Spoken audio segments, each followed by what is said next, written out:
Well, the next footage that we have, or next segment we are going to have here is Byron Donalds, who's a Republican of Florida. He's kind of making the rounds in the spotlight here.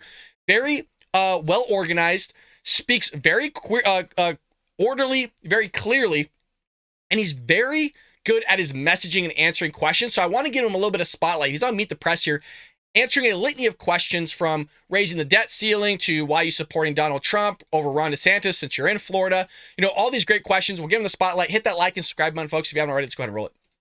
To endorse Donald Trump. Congressman Donalds, welcome to Meet the Press. It's good to be with you, Chuck. Before we start with the politics, sort of the political junkie conversation, I want to talk about the debt ceiling. You're a member of the Freedom Caucus on here. Where are you going to be comfortable with a deal that you probably personally won't like, but it's a deal that sort of maybe progressives don't like and the Freedom Caucus doesn't like, but it can pass? Are you going to be able to accept a deal like that? Chuck, to be blunt with you, we're not really sure what deal is even on the table. The White House is not serious. They came out with a proposal to spend another $30 billion more than they already wanted to spend. They're not taking a look at the reality of where our country is fiscally. Look, Joe Biden is saying that he's cut $1.7 trillion from the deficit, but everybody's saying that's not true. That's what he actually. By the way, Joe Biden is not even saying that's true. Biden said 1.7 trillion. He said 1.7 billion. I mean, he's wish-washy on this stuff. I'm sure a couple of times he said something we didn't even understand that was a coherent thought. So Joe Biden himself has been wish-washy on what the numbers are. It keeps changing.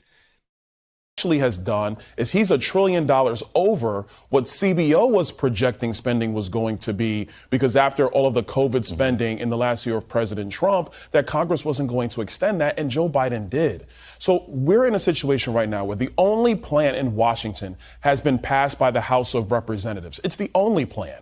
Joe Biden's not serious at the negotiating table. I've talked with my colleagues who are in that room. So at this point, really the question is, what's the Senate going to do? Where's Chuck Schumer in all this? Because the Senate has not done any work at all, and Joe Biden has not done any work at all. What do you get you to? Oh, well, we're being told that Joe Biden, is being briefed in on all this. Byron? No, Joe Biden cares a lot about this. As far as what he was doing for 7 hours in Japan, nobody knows. I mean, his own White House press secretary has no idea. But he was doing something. But he's going to be briefed when the meeting was done, you see. The reason why he's going to be briefed after is because they have to wake him up. You got to wake somebody up in order to brief them, and Joe Biden's sleeping. Joe Biden is sleeping. So it's just amazing. Democrats haven't done anything on this. The Republicans are trying to figure this whole thing out because we want to be fiscally responsible in terms of what our budget is, just as any average American's supposed to be with their budget. But when it comes to politicians in Washington, D.C., we could just spend $32 trillion and not even bat an eye about it. Respond to something former President Trump said about the debt ceiling in 2019. Take a listen. I can't imagine anybody ever even thinking of using the debt ceiling as a negotiating wedge. Why don't you agree with him on this? Well, first of all, he also said the other day on a rival network that he said that when he was president, and when asked why he wasn't saying it now, he said because he's not president. Listen, Donald Trump. Not a fan of the answer that Donald Trump gave during the CNN town hall meeting, but it was at least an honest answer. It's not the best answer. It's not a good answer, by the way. Again, I'm a Trump supporter. I'll probably vote for Trump again over DeSantis, whoever is probably the leading runner, whether that's Donald Trump, DeSantis, Vivek Ramaswamy. Like, it just depends. All three of those guys I absolutely adore, but it was just not a good answer, and it's really tough to sit there and try to vindicate the president and kind of have his back on a statement like that. But Byron does actually a pretty good job here of backing the president on that statement.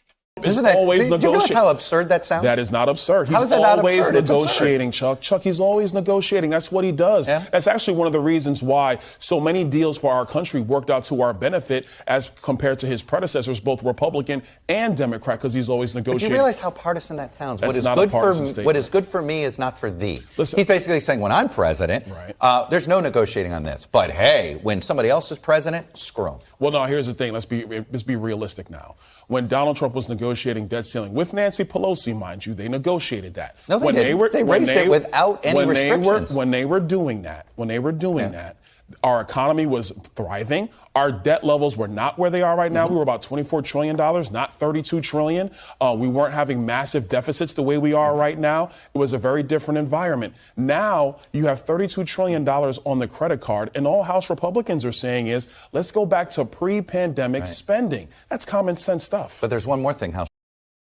I agree with what he's saying here with going back to the pre-pandemic spending. I am not a fan of Donald Trump's spending. I was not a fan of Republican spending. I'm a fiscal conservative. Not one of those like new modern day fiscal conservatives. I'm a fiscal conservative. I follow Dave Ramsey. When I say I follow Dave Ramsey, I don't spend money I don't have. I don't put something on a credit card. I pay cash with everything. I'm very clear in terms of what I do fiscally in terms of my budget as well. I budget on a monthly basis. So if we have to do those things as average Americans, why does the government, regardless of who the president is and Congress, get to sit there and just spend whatever money they want? But if we do the exact same thing, we have to file bankruptcy and we collapse. Well, you're going to see the same thing as an economy, an entire country here in just one moment if we don't pass this through. And I mean that quite literally. If we don't pass the debt ceiling and raise it, you're going to make freaking 1929 look like a freaking playground compared to what's going to happen. Republicans are asking for, which is they want fewer IRS agents. They want fewer attempts to try to properly get tax receipts into the federal government's coffers.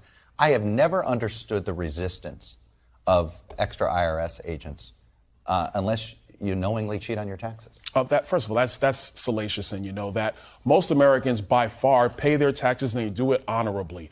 What House Republicans, and frankly the Republican Party, is concerned about is having IRS agents go after middle-class families and small business owners. When you have that many more agents, it's not to go after the rich. It's to go after the middle class. That's what it's for. So if you're paying what you're supposed to pay, then you should have nothing to fear. You would make the assumption. As somebody that was literally a tax count for a lot of years, what an amazing piece of messaging coming from that Chuck Todd of Beat the Press. It's not always about that you committed some sort of fraud. It's about the hassle behind that.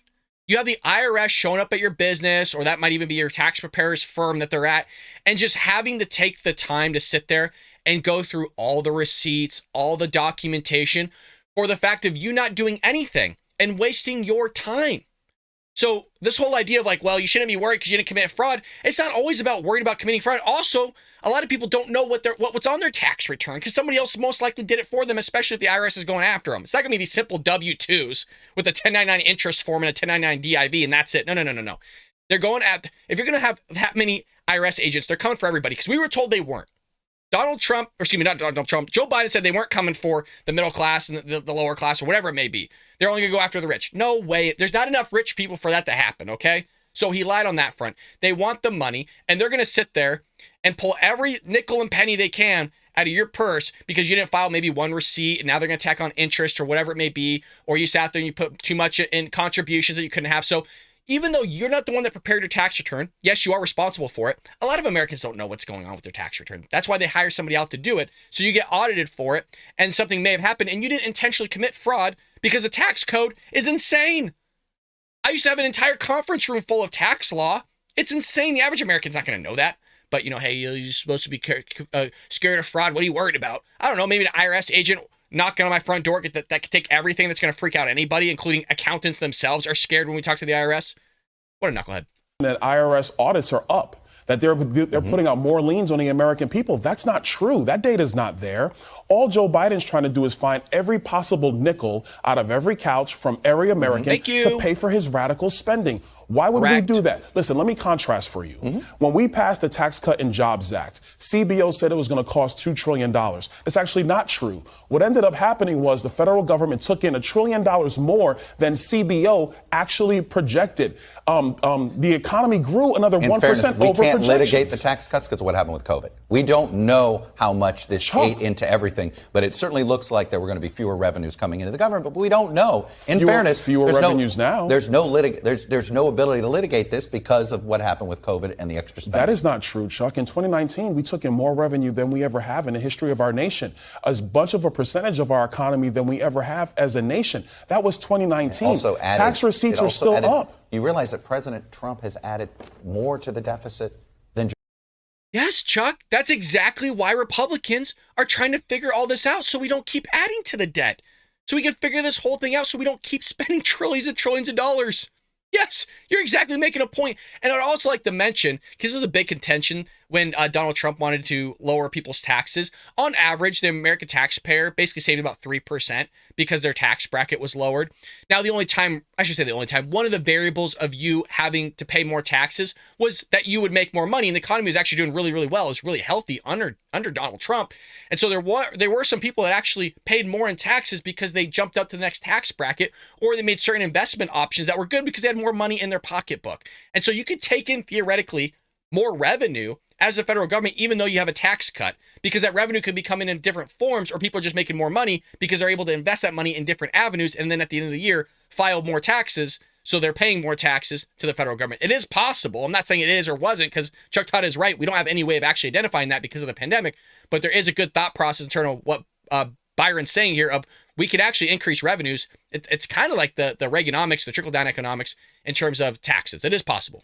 Joe Biden. Some of it's COVID. Some of it's COVID. Most of it is COVID. Let's be clear with the people. About half of it's COVID and half of it's the tax cut. That is not true, because we raised more revenue. We raised more revenue than CBO projected. If you bring in more money than your projections are, how are you adding to your deficits, Chuck? And if somehow you keep cutting taxes but more revenue comes into the government, that math doesn't work over time. You can have it in the first year due to some various accounting tricks, but it doesn't work over time. No, Chuck, that is not true. The purpose of tax policy is to raise revenue for the federal government, not to equalize society.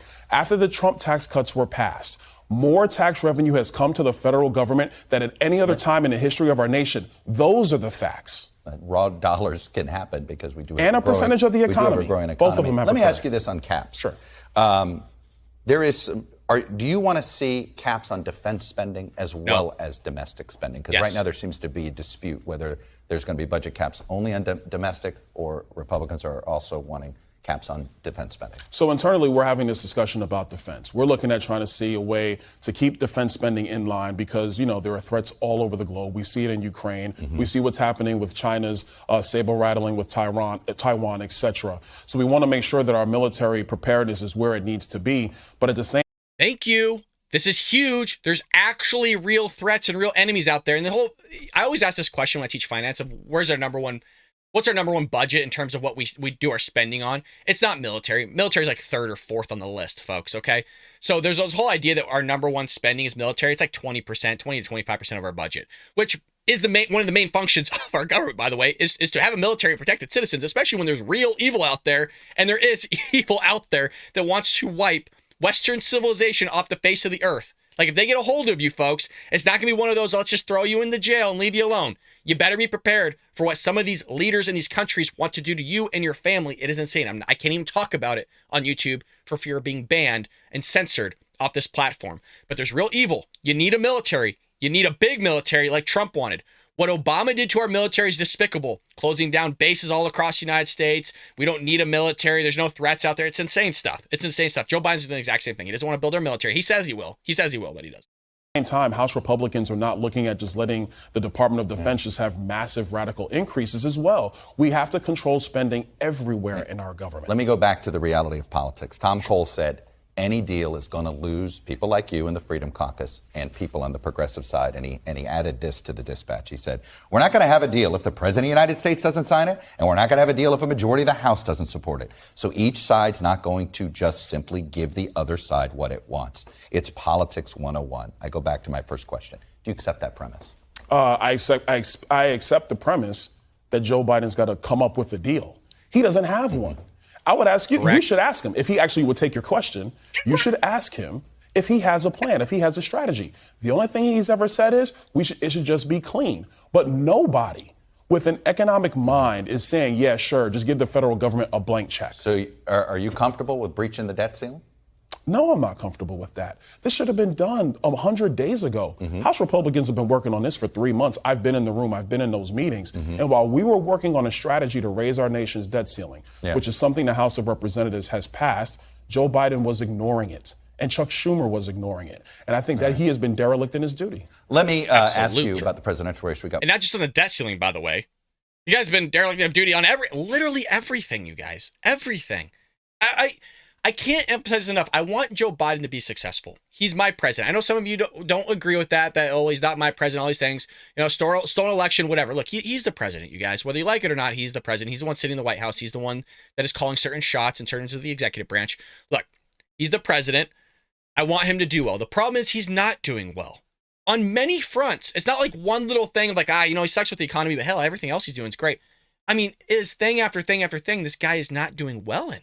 Domestic policy, foreign policy, the economy, the border, keeping us safe. He's allowing spy balloons to freaking fly across the United States and take surveillance of our military installations. I mean, you name it. It's going south with this guy. He just can't figure it out. Off more on the debt ceiling than I think either one of us expected. I want to play your celebration of Governor DeSantis and ask you about it on the other side. Here it is. The newly re-elected, Democrat-beaten, freedom standing for America's Governor, Ron DeSantis. Obviously, you chose to support right now Donald Trump instead of who you described as America's governor there. What could Governor DeSantis have done to convince you to stick with him and not the former president? Well, first of all, that speech was pretty good, Chuck. You got to acknowledge that. That was good stuff. Anyway, look, to me, it's not really about Donald Trump versus Ron DeSantis. It's about what America needs. And that's where I've been really since day one.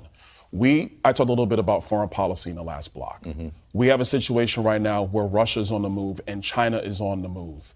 We need somebody who can step in day one, look at Vladimir Putin, look at Xi Jinping and say, okay, enough. I'm back. We're going to get everything in order the way it was DeSantis has before. that ability? I think it's going to take him time. I think there's only one person who has that ability right now, and it's Donald Trump. And for all the naysayers who would say, oh, he's unpredictable, oh, we don't know what he's going to do, let's be very clear. When he was president of the United States, the world was in a much safer place. Nobody can say that the world is safer now than when it was when he was president. He called January. And it was the same thing under Obama as well. I mean, Thomas Sowell thinks that Barack Obama was the worst president in American history because of his deal, in air quotes, with Iran. Basically enabling Iran to give nuclear weapons, giving like $1 billion, all this other stuff in cash. I 100% agree. I love Ron DeSantis. I'm not against Ron DeSantis whatsoever. Donald Trump has done the job. We know what he's willing to do and not do. I agree he says some knucklehead things. They're about to go into January 6th, and Donald Trump saying it was a perfect day. It was not a perfect day. But he also said to protest peacefully. There's a lot of idiots out there that when he did some knucklehead things, a lot more evidence is coming out regarding what happened with January 6th. We've talked about it here on the Bald Brad Show as well. Check those out in our video catalog. But he's correct here. Ron DeSantis does not have the time right now. Russia's invaded Ukraine. China wants to invade Taiwan in the next 2 years here. They've already had their plans leaked in terms of what provinces they need to sit there and protect, because if those provinces are taken over or bombed, basically their invasion of Taiwan would fall apart because they're not able to get supplies there. I mean, the whole strategy has just come out regarding China wanting to invade Taiwan. You got Iran wanting to take Israel off the face of the earth, as well as us. So there's a lot of threats out there. We need a guy to come in and sit there and fix a lot of it. He fixed what Obama did in 4 years. He could fix what Joe Biden did in 4 years. Hopefully, a lot of damage has been done, but I think Donald Trump can do the job, and it's also his last 4 years, so he can go hell bent on a lot of this stuff and doesn't have to worry about re-election because the man is sitting there fixing it. And again, he doesn't have to worry about the upcoming election. I hope you enjoyed that clip from the Bald Brad Show. If you did, make sure to hit that subscribe button so you can stay up to date on all our future content.